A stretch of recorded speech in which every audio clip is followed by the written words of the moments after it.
candidat idéal est le président Macky Sall, un choix pleinement assumé par le ministre Ismaïla Madior Fall ainsi que toute la représentation de l'Alliance pour la République du département de Rufisque en Assemblée générale hier.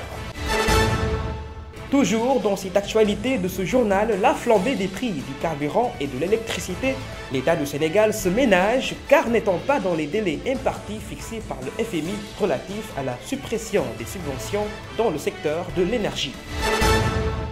Et pour terminer, nous parlerons aussi de ce meurtre atroce à Somone sur une franco-sénégalaise dans le département de Mbour. Deux jeunes individus sont finalement interpellés par la brigade de la gendarmerie. Les autorités judiciaires prendront le relais dès la clôture des enquêtes. C'était les grands titres de cette édition. Le développement, c'est dans une poignée de secondes.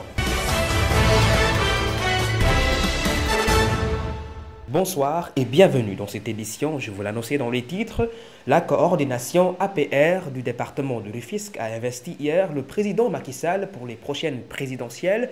Il est le candidat idéal au regard des réalisations effectuées. Une soutenance sans équivoque de Ismaïla Madior Fall, par ailleurs ministre de la Justice.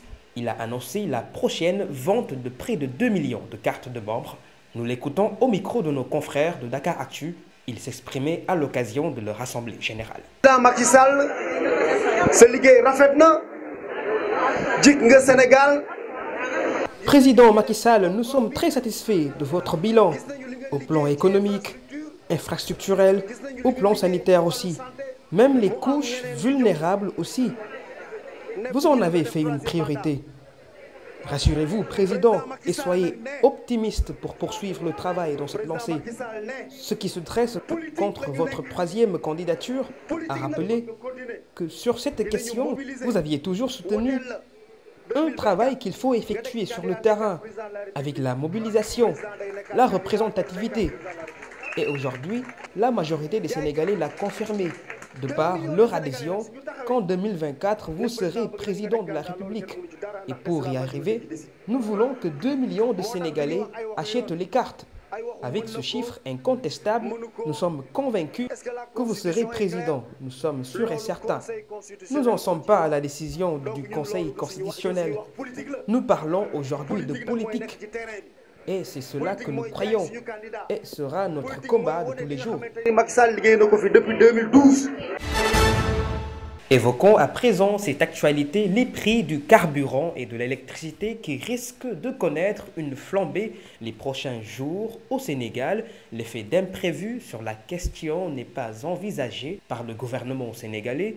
Un délai butoir non respecté qui officialiserait la suppression progressive des subventions au secteur de l'énergie par le Fonds monétaire international serait l'origine.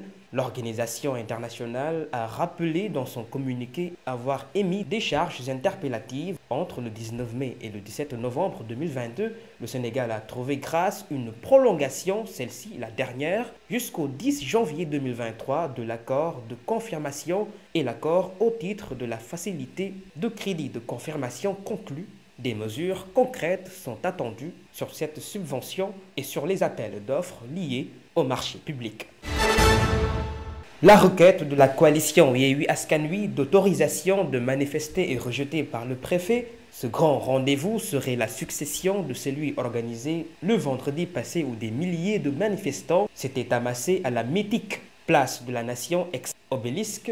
Dans un arrêté préfectoral officiel accusant réception de la référence de la lettre déposée le 30 décembre, des motifs de rejet sont ainsi définis.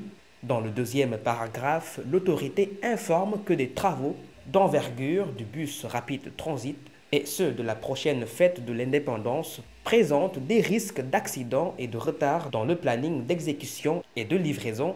La coalition Yewwi Askan Wi rappelle qu'elle n'abdique pas, qui sont de lutter contre l'impunité dans les présumés détournements du fonds force Covid-19. Fin de l'instruction du juge, les avocats du journaliste Pape Alé Niang n'auront que 3 jours avant que le procureur se prononce sur la réquisition définitive. Pessimiste, la défense craindrait la comparution de leur client devant la juridiction de jugement. Une chose est sûre, un abus de pouvoir serait inacceptable. Avant d'achever cette édition, parlons de ce meurtre sur une franco-sénégalaise. L'identification d'éléments probants ont permis d'interpeller 2 jeunes individus. Une enquête immédiate ouverte par le haut commandement qui est confié par la brigade de gendarmerie a attesté leur implication. Les résultats montrent aussi un mode opératoire criminel, une agression perpétrée sur la personne trouvée attachée, bâillonnée et le visage couvert par un morceau de tissu. Selon le communiqué de la gendarmerie, les présumés meurtriers arrêtés hier seront présentés aux autorités judiciaires. Dès la clôture de l'enquête, la dame franco-sénégalaise était retrouvée sans vie dans son domicile au quartier Les Alcrettes à Somone, dans le département de Mbour. C'est la fin de cette édition, ravi de vous servir. Je vous souhaite de passer un excellent week-end. Bonsoir.